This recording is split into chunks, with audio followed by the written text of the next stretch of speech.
Hoy vamos a hablar de un tema fundamental y que a menudo se entiende bastante mal: la conexión que existe entre la depresión en la vejez y un fenómeno psicológico muy potente que se llama indefensión aprendida.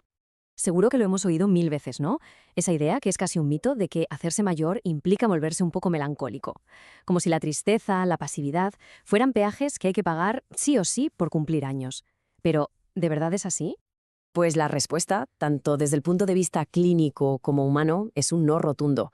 La depresión en una persona mayor no es algo natural del envejecimiento, no.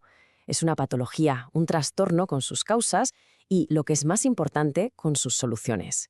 Confundirla con el simple hecho de envejecer es el primer error y probablemente el más grave de todos. Para entender bien todo este lío, vamos a seguir una especie de mapa. Empezaremos viendo cómo se esconde esta depresión.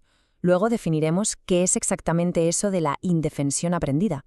Buscaremos de dónde viene el problema, veremos el papel que juegan nuestros pensamientos y, al final, la parte más positiva: cómo recuperar el control y qué puede hacer el entorno para ayudar.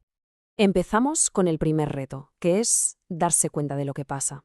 Porque la depresión en la vejez no suele venir con las lágrimas y la tristeza que todos nos imaginamos. Es algo mucho más silencioso, más escondido. Y aquí es donde la cosa se complica. En lugar de un estoy triste, lo que vemos es una apatía muy profunda, una falta de ganas, de energía para todo. Vemos irritabilidad, ese enfado que parece que está siempre a punto de saltar. Aparece la anedonia, que es esa palabra un poco rara para decir que ya no se disfruta con nada, ni con las cosas que antes encantaban. Y ojo a esto, que es muy importante: un montón de quejas físicas, dolores, molestias, que no tienen una causa médica clara y que en realidad están tapando el problema de fondo. Vale, para entender por qué esa apatía se agarra tan fuerte, tenemos que hablar de un concepto clave en psicología. Vamos a ver qué es la indefensión aprendida, porque es, literalmente, el motor que alimenta toda esa pasividad.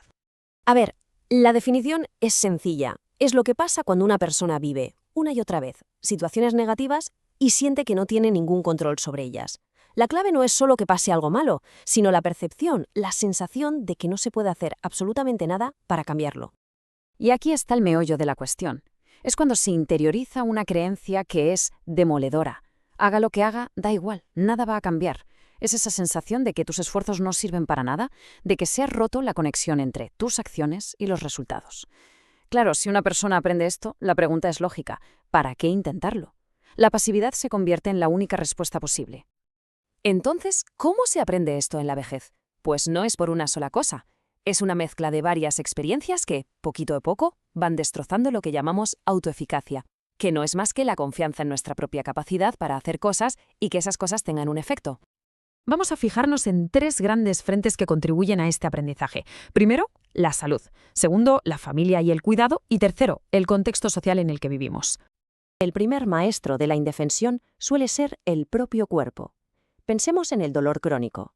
Es un estímulo negativo constante que no siempre se va cuando queremos. Esa experiencia, repetida día tras día, puede enseñar una lección muy dura: que el sufrimiento está fuera de nuestro control. Este ejemplo lo ilustra perfectamente. Imagina una mujer para quien coser era su pasión, parte de quien era. La artrosis le impide seguir. No es solo que pierda una afición, es que puede llegar a pensar que ha perdido su valor. Y ese sentimiento de fracaso se extiende, haciendo que abandone otras cosas que sí podría hacer. Pasemos a la familia. El entorno familiar, que debería ser la mayor fuente de apoyo, a veces, sin querer, se convierte en parte del problema. ¿Cómo? Pues a través de la sobreprotección. Al hacerle todo a la persona mayor, se le está robando la oportunidad de que tenga éxito por sí misma, de que sienta la satisfacción de resolver algo. Este es un ejemplo del día a día, y es perfecto. Un nieto, con todo el cariño del mundo, le configura el móvil al abuelo para ahorrarle la molestia. Pero el mensaje que el abuelo recibe es: tú no eres capaz. Y esa pequeña experiencia puede hacer que renuncie a aprender y que se desconecte un poquito más del mundo. Y por último, el factor social. Vivimos en una cultura que muchas veces asocia envejecer con quedarse obsoleto.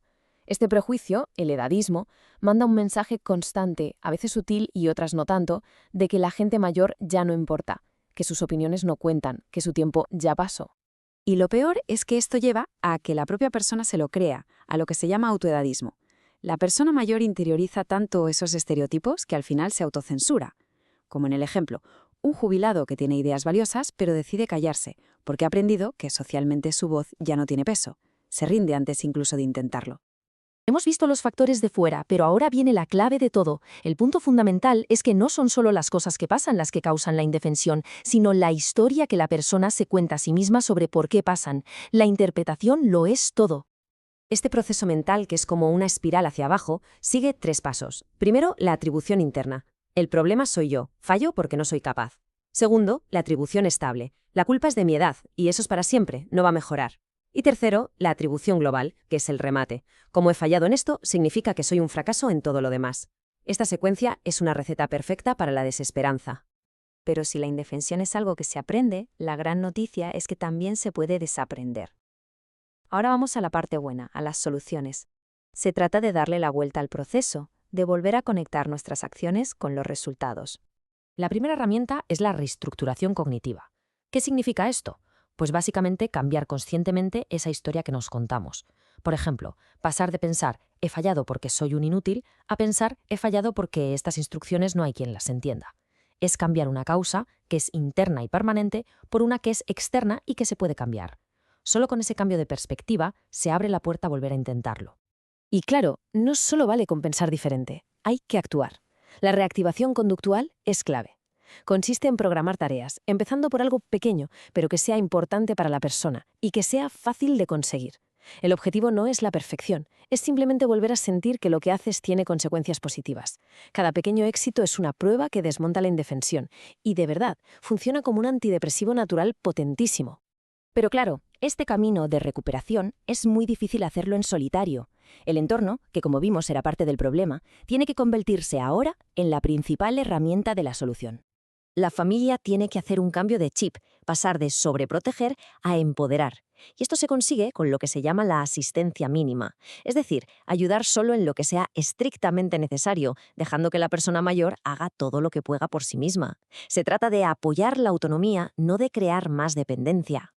Y a nivel social, el gran antídoto contra el edadismo es la participación. Crear oportunidades para que las personas mayores sigan aprendiendo, aportando como voluntarios, participando en las decisiones de su comunidad, devolverles un papel activo y visible es la manera más eficaz de recordarles y de recordarnos a todos el valor inmenso que tienen. Y cerramos con una reflexión final. Muchas veces asociamos cuidar y respetar con hacerle las cosas a los demás. Pero después de todo lo que hemos visto, quizá tengamos que darle una vuelta. ¿Y si el mayor acto de amor y de respeto hacia las personas mayores no fuera protegerlas de todo, sino confiar en su capacidad y respetar con uñas y dientes su autonomía?